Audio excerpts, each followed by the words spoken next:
வீட்டில் கொஞ்சம் இருக்கான்னு பார்த்துட்டா இது பண்ண 20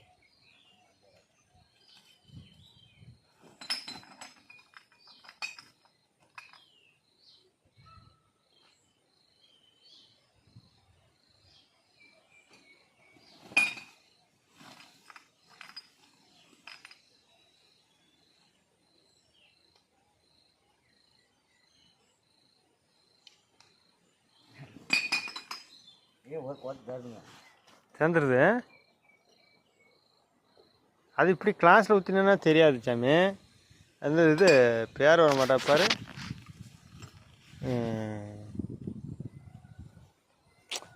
பாட்டில் வச்சு ஊற்றி வடிச்சுக்கணும். அப்புறம் அப்பா மனசா கோட்டுறான்னு தெரியும். நீர் வேணா அந்த சாக்கு அண்ணன் இருக்க 2 சாக்கு அது என்ன சொல்லியிருக்கு 4 சாக்கு வடின்னு சொல்லியிருக்கு. அடிச்சாமனா எனக்கு கப்புன்னு ஏறுமே.